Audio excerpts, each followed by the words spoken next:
Most people do not realize a workplace is breaking them until their body starts reacting before their mind is ready to admit the truth. The shoulders tighten when the laptop opens. The jaw locks before a routine meeting. A simple email takes 40 minutes to write because every word is being audited for possible misinterpretation by someone who has already shown they will use language against you.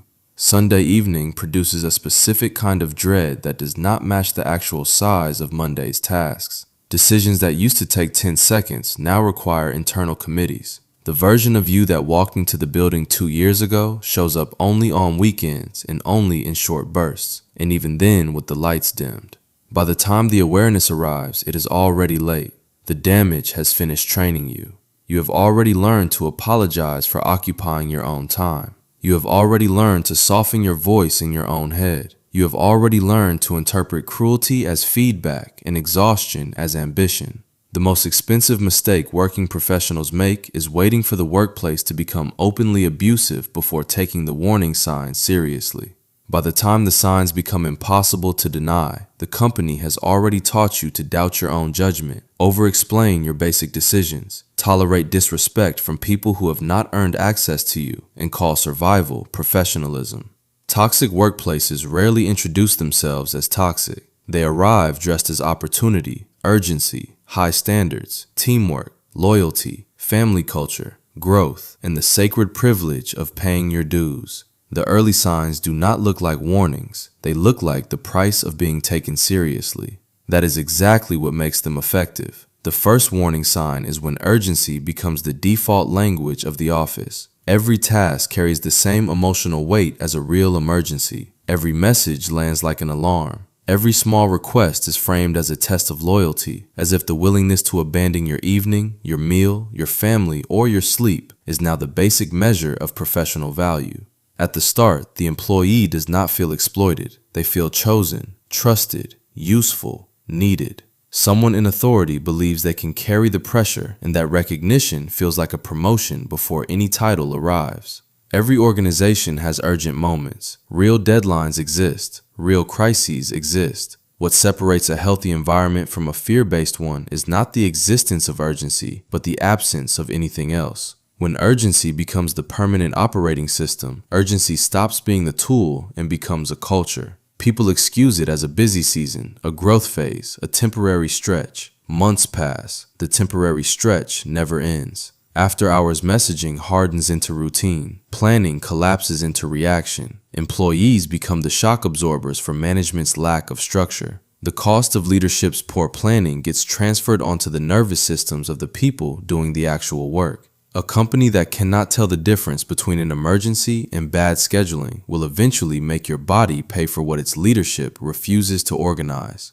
When everything is urgent, no one is allowed to ask what is reasonable. The question itself becomes proof of disloyalty. The second warning sign is when boundaries are praised in public and punished in practice. The company has the right vocabulary. Wellness gets mentioned in town halls. Balance shows up in the values document. Flexibility appears on the recruiting page. Leadership posts about taking care of yourself. The language is polished enough for LinkedIn. The behavior is rotten enough to make people afraid to use the benefits they were promised. A manager says, "Enjoy your time off," then sends 3 messages and a follow-up while you are at a wedding. A coworker says, "Must be nice leaving at 5," and laughs while saying it so the comment can be denied if it is ever raised. A vice president gives a speech on protecting your evenings, then schedules a call for 6:45 p.m. the same week, with the agenda attached 15 minutes before the meeting. The employee who actually uses their leave returns to a strange coldness, a meeting they were excluded from, a project that moved to someone else in their absence. The employee who says they are at full capacity gets reframed as negative, difficult, not a team player, lacking ownership. It is worth pausing here because the natural question is why people ignore these signs at all. The honest answer is that people do not ignore early toxicity because they are foolish. They ignore it because the early signs arrive wearing respectable clothing. They look like ambition. They look like teamwork. They look like loyalty. They look like paying dues, building character, being grateful, being mature, being a professional, not complaining the way everyone else does. The signs are easy to miss because the surrounding language flatters the person who tolerates them. There is also a more practical reason. Real life exists. People have rent. People have children. People have parents to support, debt to manage, healthcare tied to the job, immigration status tied to the employer, gaps on a resume that would be hard to explain, industries where everyone knows everyone, and stretches of a career where leaving simply is not an option. Telling people in that situation to quit tomorrow is dishonest. The point of recognizing toxicity is not to manufacture an immediate exit. The point is to stop misnaming the experience. Stop calling danger normal because leaving is not yet possible. Naming it correctly is the beginning of any real plan. And because this topic touches real people's jobs, health, and legal rights, let me be precise. This is awareness, not legal or medical advice. Workplace laws vary by country, by state, and by individual situation. If someone is dealing with harassment, discrimination, retaliation, wage theft, unsafe conditions, or serious mental health symptoms, the right move is to consult qualified local professionals or relevant authorities, not to rely on a video to make that determination. The fifth warning sign is when good work gets rewarded with more exploitation rather than more respect. Competence becomes a trap. The reliable person gets more work. The fast person gets tighter deadlines. The calm person becomes the storage unit for everyone else's chaos.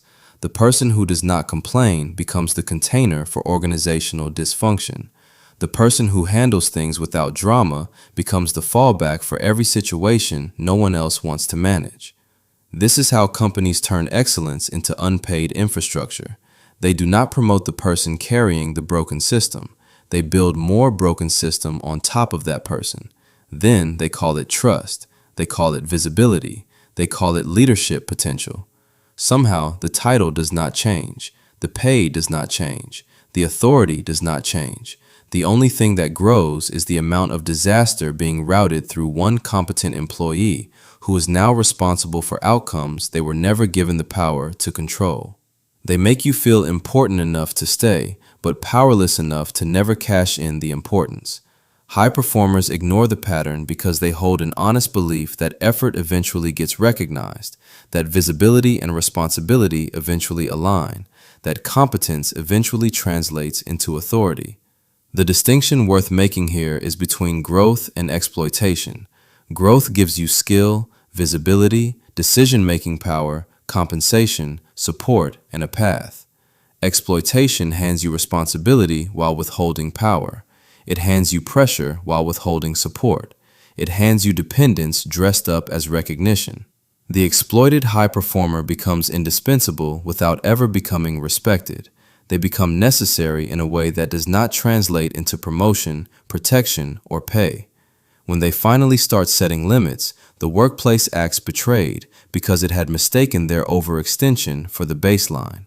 A culture that rewards self-abandonment does not always punish your excellence immediately. Sometimes it studies your excellence, builds a dependency on it, and then later calls your exhaustion a performance issue. The real boundary culture of a company is not revealed during Wellness Week.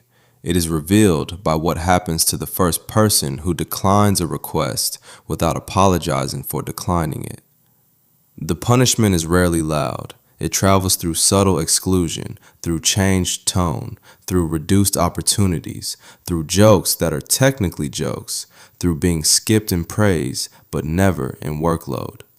Over time, the entire workforce learns the unspoken curriculum. They self-abandon before anyone has to ask. They skip lunch. They answer from bed. They apologize for medical appointments. They feel guilty resting on weekends. Availability becomes the default state, and the absence of availability becomes a personality flaw. The third warning sign is when the rules keep changing, but the blame always lands on the same people. Healthy organizations also adjust expectations. Markets move, priorities update, strategies evolve. The difference is that healthy environments communicate the change. They document it. They give people a reasonable runway to adapt. They take some responsibility for the confusion they introduced. In a high control culture, expectations change without documentation. Then employees are evaluated as though the new standard had always been obvious. The phrases start to repeat. Why did you do it this way? That is not what we meant. You should have anticipated that. We need someone more proactive. The target keeps moving. Accountability only travels in one direction, and that direction is downward. Confusion becomes the company's shield. Blame becomes the employee's uniform. People miss this pattern because they assume they misunderstood. They assume they should have asked better questions. They assume the problem lives in their listening, their memory, their attention. The first time it happens, it can genuinely be confusion. The fifth time it happens, it is no longer confusion. It is a system. When the standard keeps changing but the accusation stays the same, the workplace is not measuring your performance. It is training you to accept blame without evidence. Workers caught in this pattern start over-documenting everything, not because they are naturally meticulous, but because they are afraid. They begin asking permission for things they used to handle on instinct. Their decision-making confidence collapses. Once that collapse is complete, the same pattern can be picked up later as a performance management tool, used to justify whatever outcome leadership has already decided. The fourth warning sign is when people communicate through fear instead of clarity. The communication may look polite on paper. The emails are professional, the meetings are calm, nothing in the written record looks dramatic. The damage lives underneath the surface. People hint instead of saying things directly. They imply, they withhold, they punish through silence. They send 3-word messages designed to make the receiver's stomach drop. We need to talk. Call me when free. See me tomorrow. Tone management becomes a parallel job nobody listed on the contract. A single cold email is not abuse. A tense meeting is not proof of a corrupt culture. The warning sign appears when emotional decoding becomes part of the workflow itself. Employees begin every interaction by asking internal questions that have nothing to do with the work. What mood is the manager in today? How should I phrase this so it does not provoke a reaction? Who do I need to copy so I am protected if this goes wrong? Can I disagree with this, or will the disagreement be remembered the next time I need something? Is this a real question or a trap?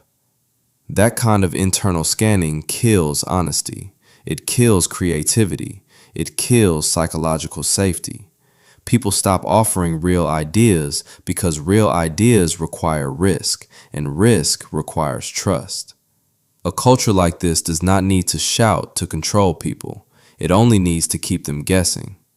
If employees need a survival manual for someone's mood before they can do basic work, the office is already dangerous. It has just not become loud enough to be obvious to outsiders. The sixth warning sign is when conflict is never resolved, only buried until the burial benefits someone powerful. Problems are not addressed, they are waited out. Bad behavior gets rebranded as personality. The aggressive manager is described as passionate. The bully is described as direct. The manipulator is described as strategic. The person raising concerns is described as negative or as someone with an attitude problem. The surface stays calm. The meetings stay polite. The HR language stays correct. Nothing actually changes. The same people keep causing harm. The same problems keep returning under different names. The same excuses keep protecting the same individuals. Eventually, the unresolved conflict becomes the actual culture of the office. People stop reporting things. Employees warn each other in private instead of expecting leadership to act. New hires receive informal guidance about who to avoid, what topics to never raise, and which projects are landmines. The organization develops a shadow handbook, a parallel set of unwritten rules that everyone learns and nobody admits exists. When a company refuses to resolve conflict, it does not produce peace. It produces a silent map of who is permitted to harm people and who is expected to absorb that harm without complaint. Healthy workplaces do not just perform concern, they correct the condition that created the damage. Dysfunctional systems hold meetings about correction and then return to the same arrangement that produced the harm in the first place. Performance replaces repair. Optics replace accountability. The seventh warning sign is the one most people miss until they are already inside it, because it does not happen in the company. It happens inside the person doing the work. The seventh sign is that you start becoming a smaller version of yourself. You stop speaking the way you used to speak. You overthink every message. You become afraid of normal questions. You stop offering opinions in meetings. You feel tense before work in a way that does not match the actual tasks ahead of you. You lose patience at home over things that did not used to bother you. You feel a kind of tiredness that sleep does not fully repair. You start measuring your value through the unstable reactions of people who do not know you well and never will. You wait for one dramatic event to give yourself permission to admit how much damage has already accumulated.